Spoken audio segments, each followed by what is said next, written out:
got a nice treat for you today. My name is Marylee, and I want to welcome you to our new onboarding series at the Wellness Living Academy. This is our second onboarding webinar in the series where we're breaking down some of the basics as a supplement to the onboarding you received from our team. If you were here for the last episode, we talked about the value of having at least one person in your business who's the designated expert on wellness living. We call this person your wellness living champion. And today we're going to talk about the kinds of things that a wellness living champion needs to know in order to complete common tasks and troubleshoot common challenges. But before we start, I just want to take a minute and acknowledge and celebrate all the business owners who are here, and I'm one of you. And just to say that, I know that being a business owner, well, it's a very special path that we've chosen, and it's not always an easy one. It definitely requires a superhuman level of focus and commitment and passion that not everyone has, but you do. And for that reason, we think you're awesome. And, just the fact that the kind of people who are wellness living customers, we spend our days focused on helping people get stronger and feel better about themselves, learn new skills. And then, of course, when you have a business doing this, you're helping your staff support their families, and it's their livelihood. So, those of us who run businesses, small businesses, big businesses, we're building community and we're making the world a better place. And it's really, really important. So that's why we, as the Wellness Living team, are so passionate and invested in your success. And we know that you chose Wellness Living because you knew it could do all of these amazing things for your business. So the last thing that we want is for all that enthusiasm that you had when you onboarded to kind of stall out, because there's a lot to know.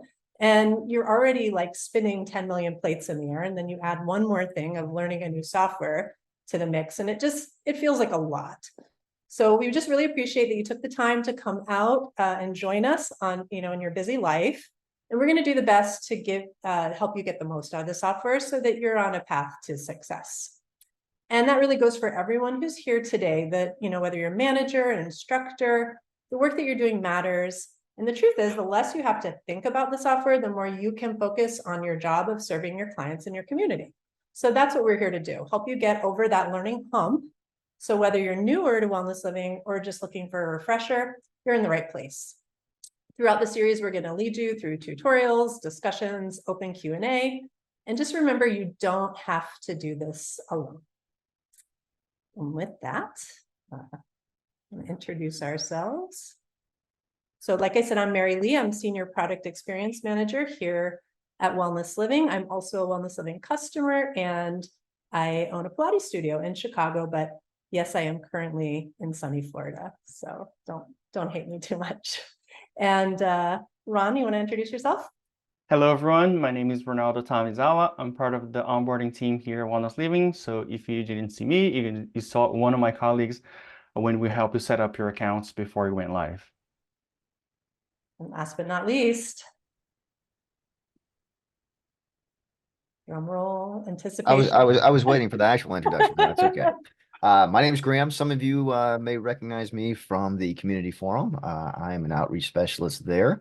Also a business owner with my wife. We own a float center in Salt Cave in Southern Indiana and have been Wellness Living users since we opened in 2018. So try to consider ourselves the champions of the platform also. So I'll be answering any questions that we have in the background here. We're probably going to shut down the regular chat here now. So if you have any questions regarding what is happening here in the webinar, just drop them in the Q&A. At the end, if we have some time, I'll take some live questions. If there are any of them that I miss or don't get to, or some that I can't answer that we need to do a little research on, this will also be posted on the community forum where we will answer all of those questions for you. So until then, enjoy the webinar, and I'll pass it back to you, Marylee. Thanks, Graham. And Graham is definitely my Wellness Living software champion. He's my go-to for all of my technical questions, and he is #goals for me because he really exemplifies what is possible when you truly understand the ins and outs of the platform. There is literally almost nothing you can't do once you figure out how the whole thing works. So thanks for being here, Graham. And let's hand it over to you, Ron. Yeah, so as Graham mentioned, there's a Q&A on the screen. So just look at the slide where to find the Q&A to post your questions. And if we have time, I'm going to go over later in this webinar. Okay, so on to the next slide and today's episode. So today's episode is dedicated to current and aspiring wellness living software champions. And champions are people in your organization who have been designated to be experts in everything wellness living. They are usually the ones who help set up services, manage client profiles, run payroll, and they are the ones who come to the rescue whenever a client or a team member experience any day-to-day challenges with essential daily tasks like scheduling, making purchases, etc. And we want to extend a warm welcome to all business owners and software champions that are here with us today in this webinar. Thanks. So let's take a minute to talk about what it means to be a software champion. So what we've observed, the people who are, best at helping studios achieve their goals with wellness living tend to have these characteristics. They're enthusiastic about leveraging technology to solve business problems. They can lead by example and inspire others to adopt best practices. They love problem solving and troubleshooting. They're proactive in learning about new features and updates, and they're skilled communicators. So you can take complex concepts and break it down into simpler terms. Now, if all of these traits do not apply to you, don't worry. Even if you're not someone who naturally enjoys learning the nitty-gritty details of software, you still can become a wellness living champion. It just might take a little extra effort. So really all you need is time and tenacity, and most importantly, the desire to help other people solve problems. And even if you don't like doing that, but you just want to be an indispensable member of your organization's team, you're going to find that it's really worth the effort that you put in. And we're here to help make it easier than ever to tap the full benefits of this platform so that your business can thrive. Ron? All right, yeah, so into the next slides, every champion needs a set of skills, care for others, like Marylee just pointed out, but also a set of tools to help you get the job done. So let's take a moment to talk about what we offer to any wellness living champion to include in your toolkit. You want to know where you can go to find answers when you need to help and how to use those resources. The first one is the community forum. So community forum is an amazing resource because you can ask questions, share ideas, and request features. But the biggest advantage is to be part of a community that includes other business owners and champions like you. We also have the Help Center. So the Help Center is an easy access to the knowledge-based articles in your accounts. So at the top navigation bar, you click on the question mark, and the Help Center will appear as a pop-up window with the contents in our knowledge base. You also have Edit Log. So the Edit Log will help you access changes that happen in your account, indicating details of the change, who made the change, and when it was done. And then another resource is webinars like this. So you can see the pop-ups. Probably some of you register through those pop-ups to this webinar. And you help to maximize the use of all the features in your Wellness Living accounts. And you can also watch old webinars or recordings in our Wellness Living blog page. I would say an urgent / last resource is our support team. So you can call our tech support team. First thing that they're going to ask is your business ID, so they can navigate through accounts and help you sort your problem or answer your questions. Okay? And last but not least, definitely not least, the knowledge base and the glossary. So the knowledge base and glossary complement each other because you find articles with valuable information, step-by-step instructions in the knowledge base, and the glossary will help you with the terminology. Okay, so talking a little bit of the glossary, which is often an overlooked step to become a software champion, but is a really important one. Familiarize yourself with the lingo. When you're learning anything new, but especially something as robust as Wellness Living, knowing the key terms and definitions will help you ask better questions so you can get answers and communicate easily to our community forum and our support team. This is the key part of the glossary to help you ask questions and make your search for answers and solutions easier. Few examples off the top of my head, like we mentioned the business ID, something that our support team is going to ask, app drawer, staff layouts, achieve and elevate apps. So those are the terminologies that knowing from our glossary will help you ask questions when you have any issues. All right, great. Let's do a quick poll. So we are curious, those of you in the room, how long ago did you onboard with Wellness Living? So take a quick second and put your answers in. So we've got within the past 2 months, 2 to 6 months, and more than 6 months. Okay, over 6 good. months, it's Yeah. so like 50%, it's over 6 months. Wow. Good. Good. You within the past 2 months, between 2 and 6 months are around the same average. Yeah, so most people have responded, 55% of you are more than 6 months. That's by far the biggest category, which is pretty interesting because I can know from my onboarding experience, onboarding was sort of a whirlwind, and then a few months passed, and I feel like it took me a while to get the momentum to really, sit down and start digging deeper. So I wonder if that's what's going on here. For those of you who are new, 21% of you, welcome. You made a great decision coming to Wellness Living. And then for those of you in the middle, 2 to 6 months, 24%. Yeah, awesome. Yeah, and when you go through onboarding, we send a link to the recordings of every training session, right? And those links, they expire in 60 days. So 21%, if you're within the period, we highly recommend you to download those recordings so you can access at any time. But you have 24% that's over 2 months, well, between 2 to 6, and then 55% over 6 months.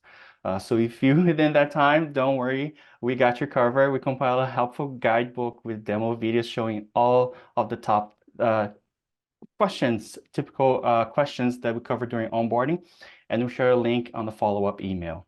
Okay, we record quick lessons and videos that are easy to digest, and we hope you and your team use this as a go-to resource in case you ever need any reference to things like manage schedule, manage client profiles, and etc.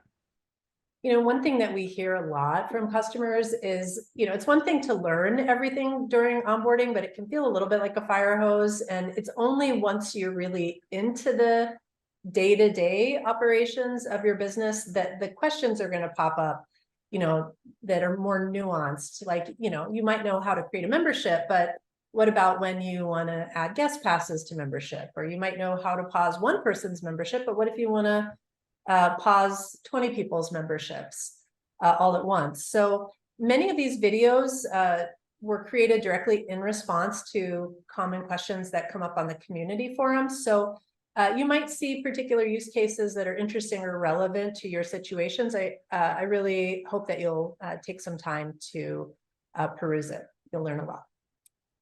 Okay, and with that, let's talk about what we're going to cover today.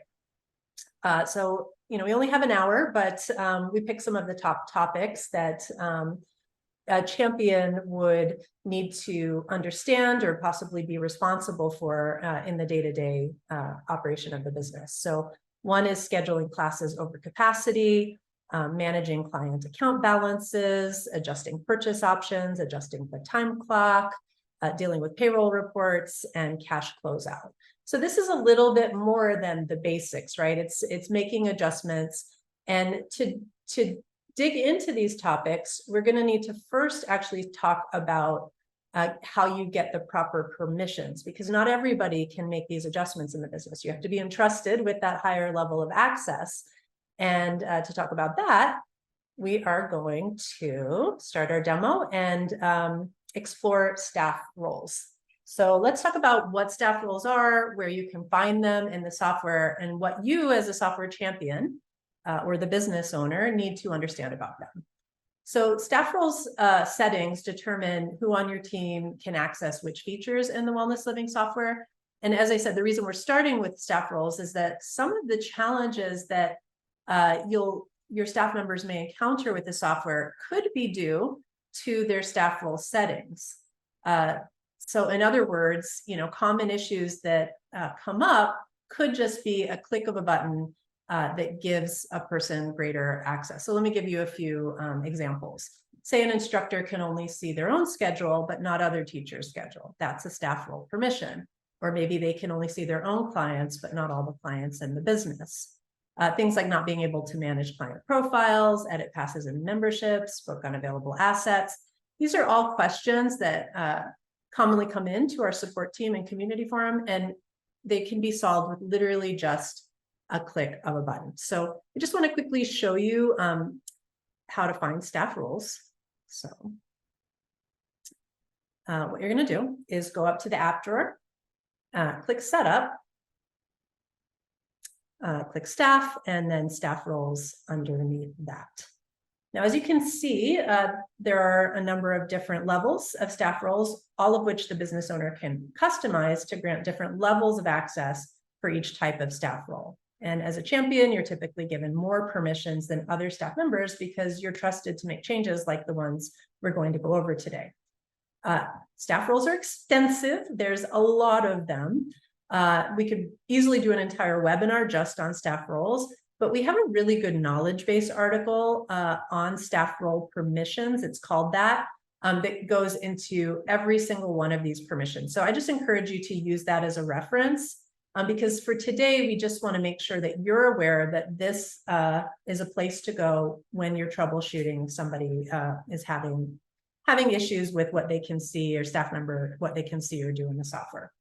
A quick tip for finding what you're looking for, you can click Control F, or if you're on a Mac, Command F, and a search bar will pop up, and you can just enter the relevant text. So for example, let's say you want to look for staff permissions related to schedule, just type schedule in that search bar, and all of the settings that contain the word schedule will be highlighted. So it makes it really easy for you to find what you're looking for. Just remember that if you make any changes to staff role permissions, you're going to need to click Save at the end, and you'll be good to go. Ron, is there anything you want to add about staff roles? Yeah, Marylee. So staff roles is during onboarding, something that we covered during the early stages.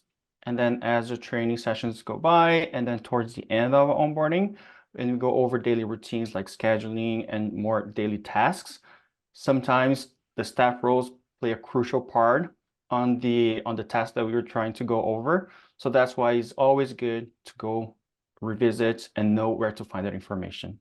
Right, because it can change, like you might not realize in the very beginning as you're learning everything. So yeah, it's definitely Absolutely. not necessarily a static thing. You may adjust it over time. That's a great point. Yeah, absolutely. It's very dynamic. Okay. All right, so let's move on to the next slide, which is scheduling services over capacity. So capacity limits for services are typically set up by your business owners during onboarding. If you have booked services over capacity permission, you can override this when you're booking clients into a service that's full. So just to give an example, let's say your class has a capacity of 3 clients. Client number 4 wants to book in, and you can make the decision to override the capacity and book them into the class, provided you have enough space and the instructor can handle it. So let's take a look at the video. We have the schedule and you see the class. When you hover over, you have some information at a glance. So you can see there's 3 as the capacity, and you already have 3 clients booked. When you click on it, you can go to the attendance list. So you have the information, you can click on view attendance list. You bring the information, you can see the 3 clients. And let's say we want to add another client. So you click on it, you're going to select the purchase option that they're going to use to attend that service. You're going to click yes. And for this class, we have a wait list. So the client is added to the wait list. If you scroll to the bottom, you're going to see the client that was just added, and you can promote them into the class. So you're going to click on the arrow to add them to the roster, and then they were added to the attendance list. So you can see the client was promoted as the number and the arrow. And if you scroll up, you see that the attendance is now 4 clients out of 3 of the capacity. Okay, so going back to the schedule, if you hover over, you have the same information at a glance. So you see now 4 out of 3. Okay.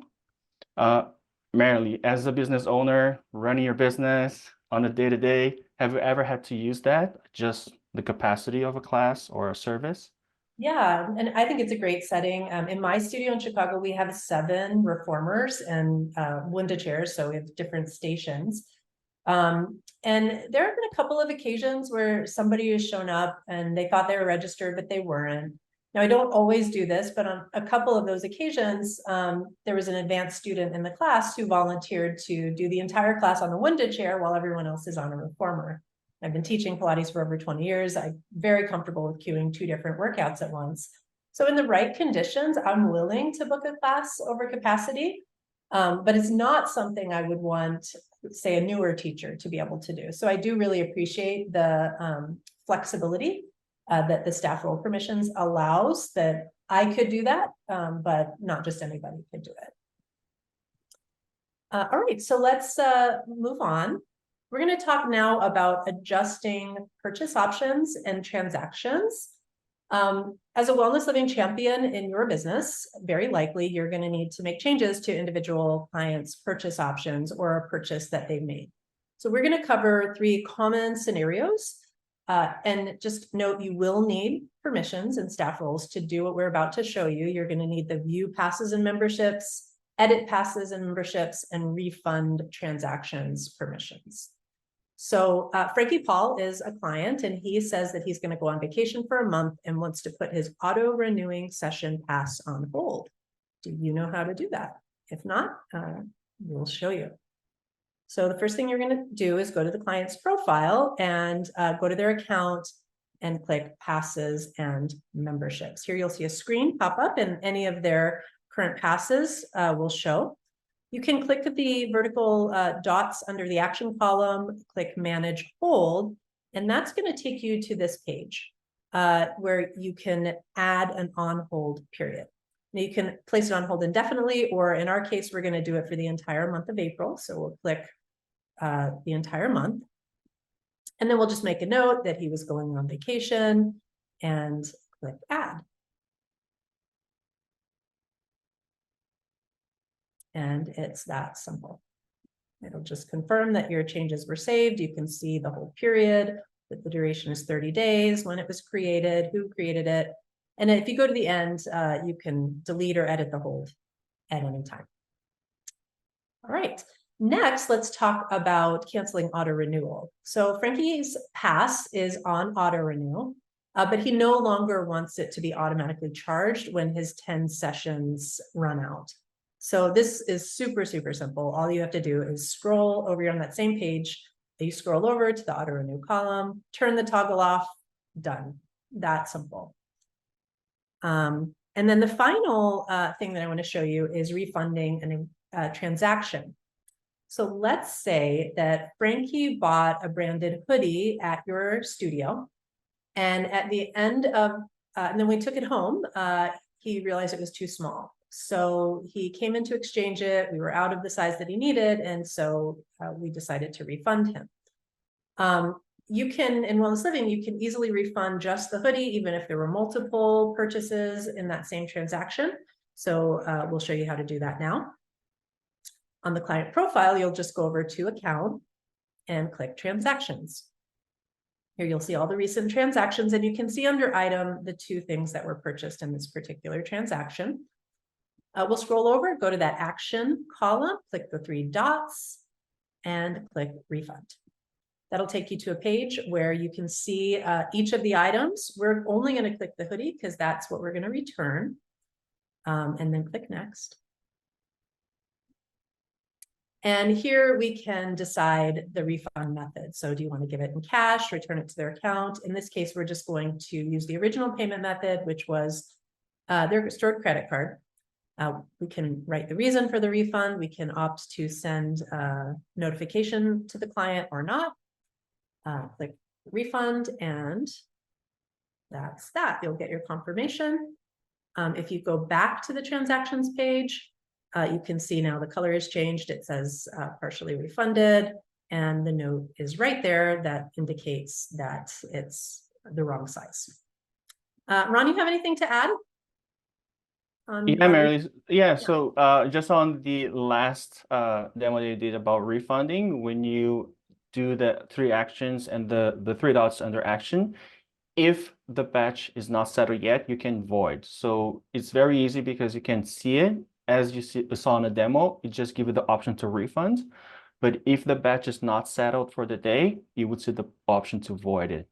Right. So likely if it was in 12 or 24 hours, it would not have settled yet. And then if you void it, it doesn't even hit the credit card because it's still in. Exactly. Okay, great. Awesome. All right, so on to the next one. So we're going to talk about managing clients' account balance. Next slide. So There we go. if you have managed billing and account balance permission, as we've been talking, you need staff member permissions to do that. You can adjust account balance tied to the client's profile. This will also let you add, update, and remove credit cards from the client's profile. So let's take a look at what it looks like on the demo. So we have Maria. You go to accounts, and you're going to go to billing and account balance. Okay, so you will see that the account balance is outstanding. So there's a negative balance on the accounts. And if you scroll down, you see that there's no credit card on file. So you're going to click on add a credit card. And then you're going to enter the credit card number. So all the information that's required to add the payment information. So number, expiry dates, you need an address. You can use the same as the profile, but because Maria doesn't have, we're going to enter it. And you can set the default payment method. Okay. Once you do that, you're going to save, and you're going to see the credit card was added to the file, and it sets as a default payment method. Okay. Now we're going to go back up because there's an outstanding balance. We're going to make a payment towards that outstanding balance. You're going to click on make a payment. And the next page, you're going to select virtual terminal as the method that we just added. We're not going to charge a processing fee, and we're going to complete. Click on complete, and we're going to go back to the client's profile. You take it to the overview. Then you go back to the account and billing and account balance to see that now there's no outstanding balance. Everything is good, and you can view in the history. Okay. Another example is when you want to add a credit to the client's account. So we're going to look into another example. Frankie is back to our demo, and he's a loyal customer or a loyal client of our customer. And we want to add a credit to their accounts for being so loyal. So business owner approved. You're going to go to account balance and billing, that credit, and you're going to add $50. Okay. In the notes, you're going to indicate that Frank is a loyal client, and you want to credit the $50 to their account. And that would add $50 to Frank's account to use towards any purchase. Okay. Marylee, again, going back to you as a business owner, have you ever had to use that? Have any insights on adjusting the account balance for a client? Sure. Yeah, I've used it a fair amount. You know, we're a neighborhood-based business. We opened back in 2010. And early on, I was really invested in getting to know every single person that walked through the door. And for whatever reason, I was more lax back then about letting people attend classes unpaid, and I would just follow up with them to get their payment later. But eventually I realized I actually needed to collect on those owed payments and get my books clean. So I implemented a stricter policy, and I just reached out to everyone who had an outstanding balance, and mostly it was fine, but there were a few people who had stopped coming to the business, or maybe had moved out of the area, and they didn't have a stored credit card on file. So unfortunately, they weren't necessarily responsive to my multiple emails, and I just had to decide to cut my losses and zero out their balances. Lessons learned. It's also why it's important to me to require stored credit cards in my business. And if your customers have the option of auto-renewing passes or memberships, you do need to stay on top of expiring credit cards. It's really easy to do, but if you don't know how to set up a process for that, you could find yourself in the situation that I'm in, where you're losing track. You know, someone's credit card expires, and then it goes to their account balance. You know, like I said, it's easy to stay on top of that. If you have any questions about it, go to the community forum, ask Graham. But you know, just a word of wisdom from my experience, that yeah, you want to stay on top of that. All right, let's move on to managing the time clock. Just bear with me here. Okay. So the time clock in Wellness Living, I just think of it like the Flintstones, Fred goes in and the dinosaur bites on the, the stone. That's the time. It works exactly the same way, like a factory time clock or anything, except that your staff can do it from their phones. They clock in and clock out. And it's a really helpful tool if you want to track staff who are paid hourly, or even if you don't pay people hourly, but you just want data on how much time they're spending at work. It's a really helpful tool. However, sometimes people forget to clock in or clock out. So if that's the case, you as the champion or the business owner would need to know what to do. So let's go over that now. And by the way, you will need the managed time clock permission to be able to do this under staff roles. So, okay. To find that, you're going to go to the app drawer, setup, staff, and click the drop down. And here it is, manage time clock. And in our example, Catherine Blake is the young lady who forgot to clock out of her shift. She's an hourly employee. And she also clocked in late. So we need to, first we need to clock her out. To do that, we just click that little red link. But then to edit, we go to the pencil and we can change her clock in time, which should have been 9 a.m. And her clock out time should have been 2:30 p.m. It also shows her pay rate, that it's hourly and what that rate is. You can leave comments, you can add a cap, click save, and you'll get the confirmation at the top. And here you have that full shift. And it's kind of nice because it also tallies the total that she's paid. You can also add a time clock entry. So let's say last week she completely forgot to clock in altogether. So for that, we're just going to go to the date. We'll say it was last Friday.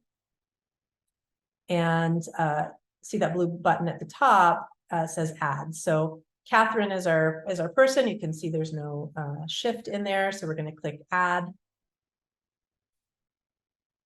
And it's exactly the same. You just need to make sure that Catherine is selected under staff and that the date is correct, location's correct. And in this case, we'll say she clocked in at 9, but she clocked out at 3 on that particular day. And there's her hourly rate. That's it. Click save, and it'll show up in her report for that day. Voila. There you go. There's her shift. It was 6 hours and the sum is calculated. Ron, do you have anything to add about time clock? Well, first I wanted to say that I love your Flintstones reference. But when I think about managed time clock, a little bit different than in Flintstones, we now have the technology, right? So you're one call away to say, hey, I forgot to clock out, and do the examples just like we went through in the demo. So when I think about managed time clock, is just as important to the business as the staff members, right? So you and your team might not want to know that your business owner is doing a lot of things at the same time, but you forgot to clock out. And either when you get home, you're like, oh, should I call them to let them know that I forgot to clock out? So having a Wellness Living champion, it's essential at that time, because then your team will have a go-to person to say, hey, can you just help me manage my time clock? I forgot to clock out, or I forgot to clock in and out, just like we saw in the example. So yeah, it's a great tool. Next we have payroll reports. So again, going back to the staff roles, if you have permission to view reports, just staff reports or payroll details and payroll summary reports, you can view the payroll information for staff in the time period you selected. Show the time, you can see different reports. So let's go over a couple of examples, and then I'm going to play the demo. So the first example, as a manager, you're in charge of a payroll. Every month you review the payroll details and enter the numbers into your payroll software. You can filter the report by staff member or filter by pay rate if you want to see the list of how much staff member will pay based on their pay rates. This could be an hourly rate, but there might be situations where a staff member have multiple pay rates set up for different services, and you need to be able to see that list. Another example, when I'm doing payroll for my staff, I export the reports to give them along to the paycheck, and that could be like an unofficial pay slip. So let's take a look on the demo what it looks like on your accounts. So you go to the app drawer, you can find the reports, but you can also click on view all, and then go to letter R for reports, and then go to staff, and you're going to see the two options. So we're going to go to staff row details. When you click on it, you can select the range. You have multiple options, but for this one, we're going to look at the month, and I'm going to apply. Okay, so that will bring the detail for every staff member, all the sessions, everything broken down for you and within that time period. But let's say you want to go into more details, you can click on filter on the right side, and you want to select only a few staff members so you can check and uncheck, and you can check the ones they want to keep and click on apply. And you can also filter by pay rate. So you can filter by staff member and their pay rates associated to the staff profile. So select them and click on apply, and that will bring you that information. Okay. Another report that we have is payroll summary. So when you click on it, as the name is a summary, we're still looking at the month. So you have all your staff members in one place. You see all the breakdown. And on the top right, you're gonna have the option to export as a CSV, Excel, or a PDF, like we mentioned, as an unofficial pay slip that you can attach that on the paycheck of your staff member. Okay. And Marylee, I think you have something to share or some tips about the payroll report and the search in the knowledge base. Is that correct? So I'm one of those people that does use the Wellness Living payroll as a pay slip for my staff. I find it really easy. It's one of my favorite reports. I just, run it, run the details, filter by the staff person, export it individually for each staff person. I like to use Apple Numbers. It makes a nice little table. And then I save that as a PDF, and that goes to my staff along with their paycheck. Now, from time to time, there will be an issue, like say the pay rate is wrong, and it's very easy to notice that using this method. So usually it's like somebody's subbing for somebody and their default pay rate is different from the instructor that they're subbing for, and it wasn't entered into the system correctly. So occasionally I'll need to make adjustments like that. But there are other things that can go wrong. So I just want to encourage you, if you do run into trouble, here you can see on the screen, when you type payroll, the third knowledge base article option is, why isn't my staff member's payroll calculating correctly? So that's a really good resource if you need to troubleshoot something in the payroll report. And then the other really good resource is sitting right here. It's Graham over on the community forum. So definitely, if that doesn't answer your questions, go pay him a visit and he'll try to get you an answer, usually within an hour or so. He's really fast. So on the weekdays, on the weekends, he's playing rock concerts somewhere. But that's my little tip for payroll reports. Okay, what do we have next? Oh, cash closeout. Okay, this is one of my favorite things. So what is a cash drawer closeout? If your business accepts cash, then as your studio champion, you may be the one responsible for managing the cash register and taking deposits to the bank. And if you are that person, then your daily task list really should include performing a cash closeout at the end of each day.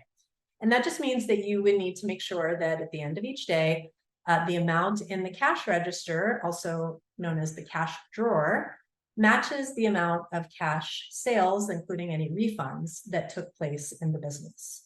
And since all of these cash transactions would have been recorded in Wellness Living, it makes it really easy to tell if there's a discrepancy in the balance remaining in your cash drawer at the end of the day. If there is a discrepancy, you'd want to try to reconcile that, hopefully by figuring out where the mistake took place. And we hope it's a mistake because nobody wants to think that somebody might steal from the till, but it does happen.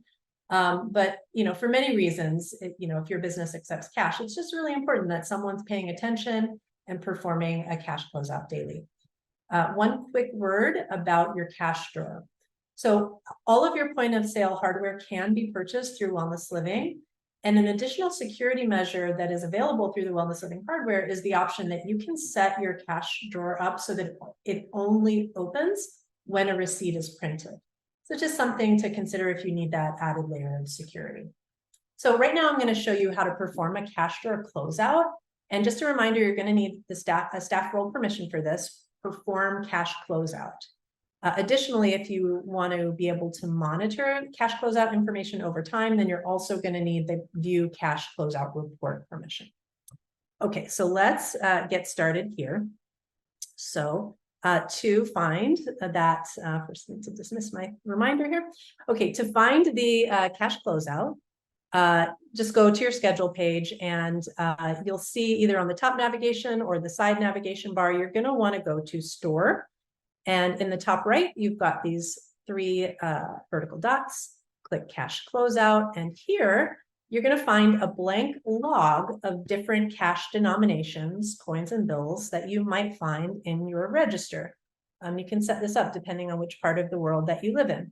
So let's say that it's the end of the day, you're doing a cash closeout, and in your drawer, you've got 10 pennies, 10 nickels, 10 dimes, 10 quarters, some loonies and toonies. Thanks, Graham. Very funny. And a few other bills. So your total is going to go up to $1,884.10. When you click next, you're going to see a cash out report.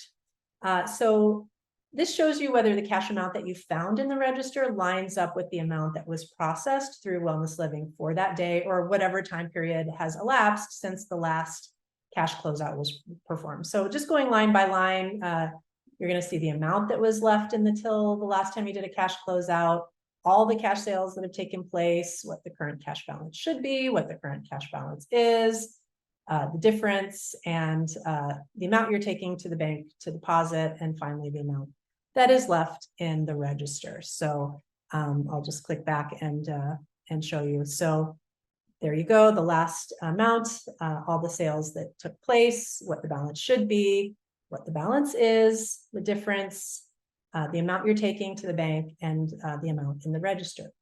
So there is also a cash closeout report that you can access through the reports button, and that'll give you a bigger picture view of who completed the cash closeout, what the daily balance of that is, and any discrepancies over a period of time. It also allows you to resolve discrepancies by making edits. So we don't really have time to go over that today, but in your handy workbook that we're going to send you after the webinar, you'll find a helpful video that Graham created that takes you through both the cash closeout process and also the process of reviewing cash closeout over time. This is just one of those essential business functions if you use cash in your business that you don't want to skip out on. And Ron, do you have anything to add to that? Yeah, and this, like you said, is a very good and important feature that we have in Wellness Living, because today we're so used to use virtual transactions, so virtual terminal, online purchases and whatnot. But we also have clients that like to do transactions, and business as well, that like to do transactions by cash. So this is a very good option to have it in your business, and like explaining how the cash closeout works. It's a very useful, because if you see in the situation, you know how to perform. And then we talk a little bit about reports towards the end here, and then obviously you're going to have that information and that resource in the workbook. But I think Marylee has some updates in the upcoming for reports and upcoming releases. So she's going to share with us, Marylee. Yes, if I can get to the right screen. Okay, so we are really excited about a new report that is going to be a great companion for you to your cash closeout report. And this is slated to come out in June, so not too long from now. It's called the Sales Closeout Report, and it's going to bring together in one view 5 of the most important pieces of sales-related data that you'll want to see for your business on a daily, weekly, monthly, annual basis, however often that you want to check it. And your bookkeeper is also going to love this report, because not only it's giving you a big picture glance at how your business is doing, what people are buying, using which purchase options and payment methods, but it also includes batch reconciliation information. So you'll see the latest up-to-date information on what credit card and ACH charges have already been settled and which ones are approved but not yet settled, which is really helpful information to have for your cash flow.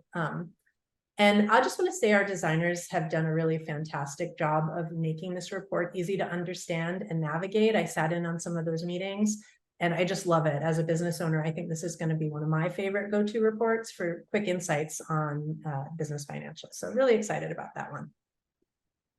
All right, awesome. So Last demo. yeah, so last demo, and actually like that's a very quick tip for all the wellness living champions out there. It is something that we cover during onboarding as well, is to switch to the client view feature. So if you want to see how things happen or how is the client's experience in the account, you can go to the client view by looking at your accounts, click on the top right under your name, your staff layout will come into the screen, and then you can click just like you see and switch to the client view. This can be helpful if you want to recreate an issue a client tells you about and figure out what's the problem. Okay, and that is the end of the content that we want to cover in this webinar. Thank you so much for joining us today. Every business and every business owners are lucky to have a wellness living champion on their team, and I hope will help you add some tools to your toolkit so you can help your team and your clients. But this is not the end, and we have more interesting things coming up, and Marylee is going to be talking more about it. Yeah, well, I just want to first of all plug the workbook, which is going to come to you in an email, so keep your eye out for that. And also, this is really exciting for those of you who have stuck it out to the end. We are going to begin in April offering weekly live Q&A sessions to drop into with any and all of your onboarding questions. So that'll likely be Graham, Roger, some of us who are business owners. So keep your eye out for that. We're going to be announcing those dates soon, but that'll be a really great way to come and get quick answers and start to build community with other wellness living business owners. And now we're going to open the floor for questions. Graham, I'm going to hand it over to you. Did we get any questions in the Q&A? Yeah, we sure did. We got a bunch actually. And what I'm going to do, I've answered most of them. Let me see if I can get this to start again. Let's see. And we'll go through some important ones here in case anybody missed them. Let's see. Let me go in here. Okay, so we actually just had a couple of new ones. Brand new to the app, but currently using Wix. How long do you think it will take for me to get familiar on the Wellness Living app? Well, that depends on how much you want to study, of course, and how much time you spend in there. Also, we started using it from the day that we opened, and I'm still learning things even as an employee. So it's a very, very robust system. So you're always going to find things, and as much as things are updated, you're always going to be learning. But to be able to get to the basics of things, it really shouldn't take you that long. The greatest thing about it is there's a great community, of course, with the forum and the knowledge base that we have out there.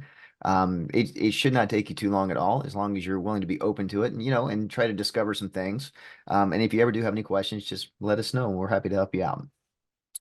And then let's see, staff notification history can only be seen under the client file.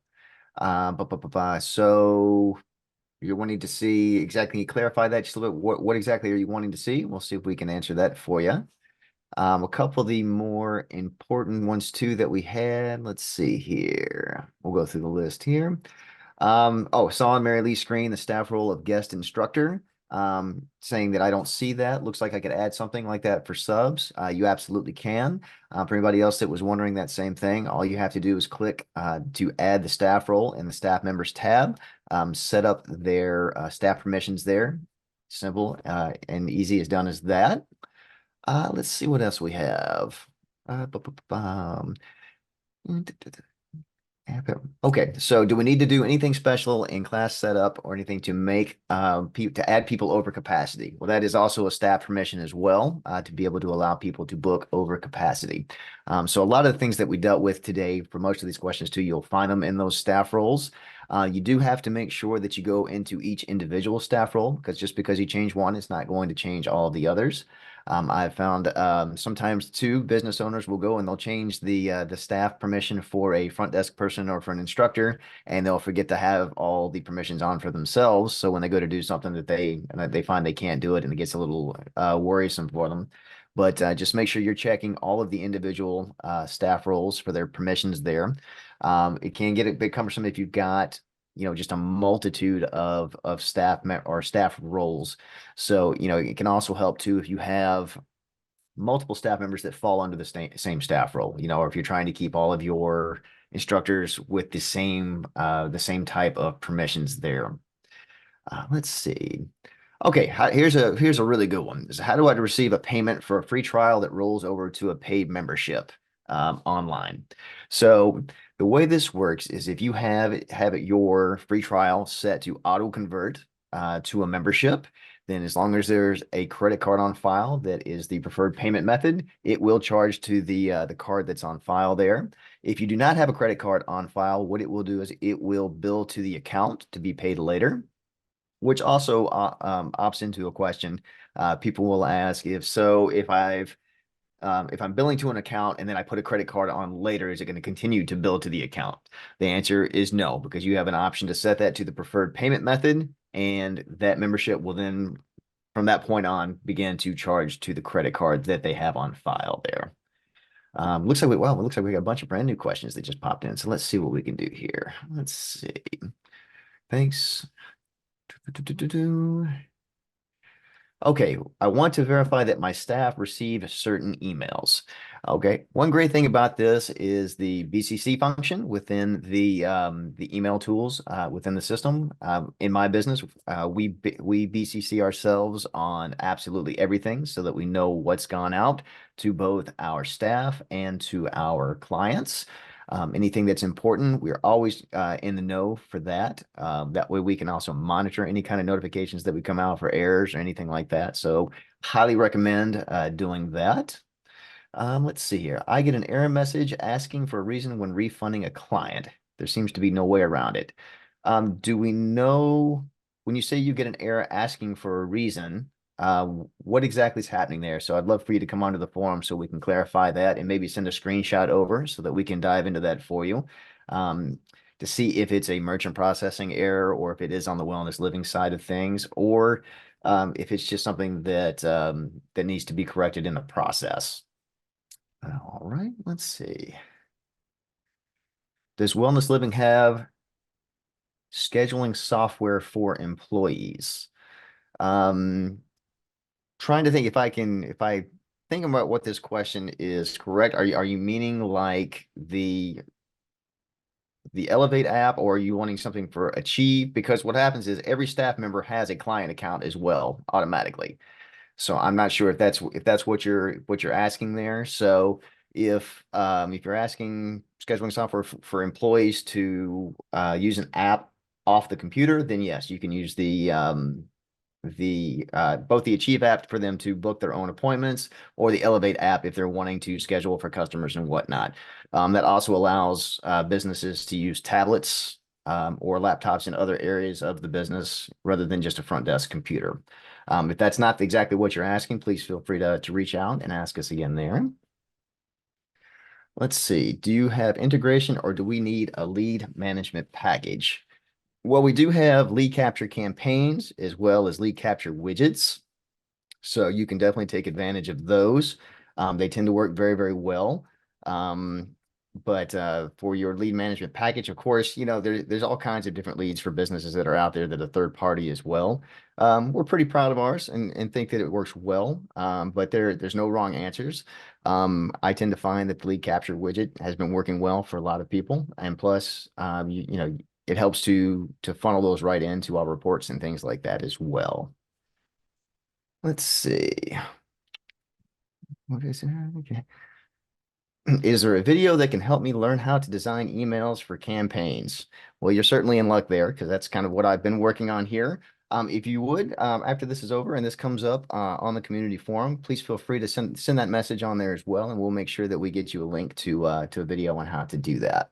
I think those are all in the workbook too, Graham. They are in the workbook for that? Yeah, Okay, great. yeah, Great. Okay, perfect. Keep your eyes out for that, Logan. Okay.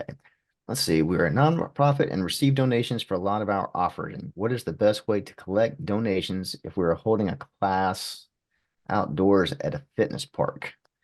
That's a very good question. So the question would be also, so are you wanting essentially to report your donations into the Wellness Living software is the question.